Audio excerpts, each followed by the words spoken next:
Missions Pulse. Know God's heart, join His mission. We have to talk about a upcoming exciting event that's taking place just in a couple days here, January 15, right? Right, yeah. Now, tell us about this. You're calling it a webinar, or what are you calling? So we will be running a few webinars. Okay. At that time, some free training that will be available on the 15th and 16th. But on that day and through those webinars, we'll be launching the new registration will be opening for the course that I mentioned. We ran this course back in June and had about 63 students go through the course. It's a very introductory course on how to get started in disciple-making movements, even if you're busy, can't speak the language well, and have no money. Right? Okay, you're talking to a lot of cross-cultural missionaries, Yeah. but it's not only for missionaries. No. Okay. No.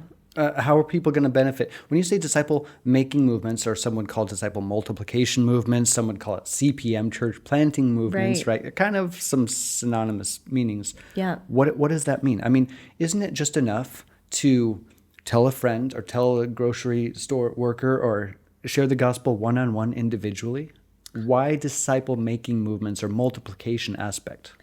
Yeah, well, it really goes back to the Great Commission and how Jesus commanded us to go and make disciples of all nations and then to baptize them and teach them to obey everything that I've commanded you. So right there in the Great Commission, we find the multiplication factor. I see, yeah. Because Jesus told them to make disciples and then teach those disciples to obey his commands.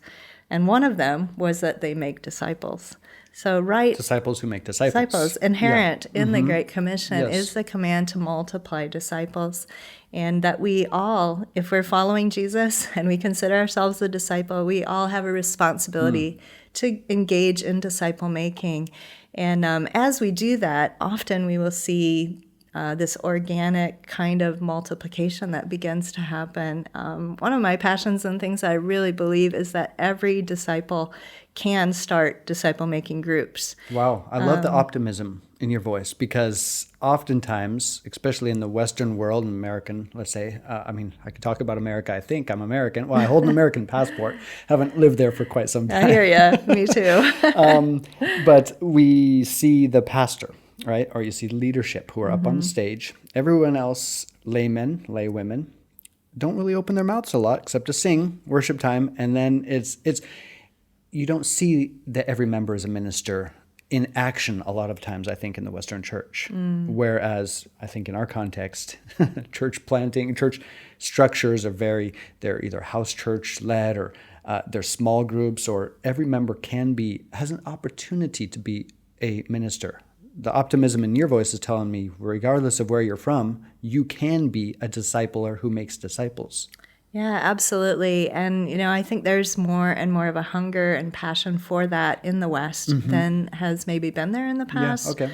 I think, it really comes back to the priesthood of all believers, David, that when Jesus came, and this is something that I love to teach on, is when Jesus came and he died on that cross, the curtain was torn. And every believer had access, and something radically changed. And we moved from a Levitical system where you had to go through a priest, and only the priest had access to God, to every believer having the same access to the Father. Wow. And, the priesthood of all believers is something that is so vital. It's something Jesus died and paid a price for us to have. And yet when we just attend church and we go back to a priesthood system where only the pastor can do the work of the ministry, we're really stuck in an Old Testament system rather than the New Testament system Jesus died to provide. Every believer has the same authority, the same responsibility to make disciples. And, to start groups of disciples that start to obey his commands, that start to listen and learn, and then to train those people to make more disciples. Yeah. And it's our privilege. We have that authority, and we have that responsibility as well to engage in disciple making as ordinary believers, as missionaries, as ministers, whatever role you find yourself in. I so appreciate your graciousness in saying this, because there's a couple ways to tackle this issue, right? I think one could be a little vehement, but I love how you're pointing people in the direction of yes, every member is a minister. As you talk about DMMs, disciple making or disciple multiplication movements, you've seen that video recently, Sheep Among Wolves by Yes, Dalton I have. Thomas. Yeah. It was FAI, Frontier Alliance International, I think, is the group that put it out. Sure. Sheep Among Wolves. It's free, a full-length feature film on YouTube. Right. Volume 2, by the way, is the most recent one and riveting one. Cinematography is excellent as well. But it's basically the story of, as we know, Iran, right? This nuclear charged nation or country.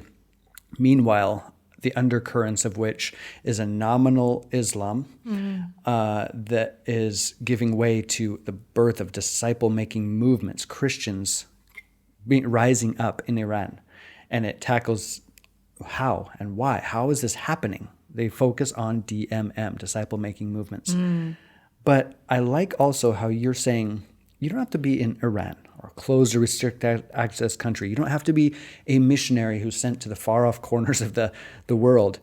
You can do this. And immediately, as I think of people who are saying, wait, making disciples, does that mean I go through a 12-week discipleship course? What is discipleship? You're pointing to a relational aspect, I think, that makes it feasible for people to join. Absolutely. Yeah. It's, disciple making, we can make it so complicated. Yeah. We can make it into a program.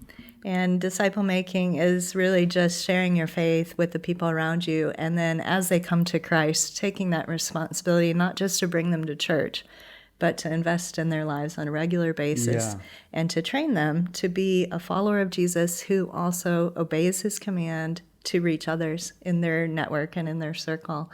And that really is the foundational core of what happens in a disciple-making movement. Without that understanding that every disciple makes disciples, you don't see movements take place. Yeah.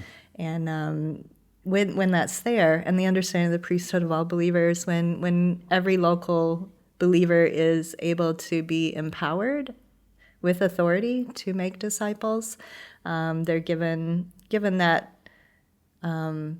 They're not held back from doing that by different restrictions or, well, you have to be ordained to do this or that, or, when they're really empowered and given that authority, it's amazing what God does through ordinary people. Missions Pulse. Know God's heart, join his mission. This podcast is powered by Within Reach Global. Subscribe, watch, and listen on YouTube today. Visit missionspulse.com.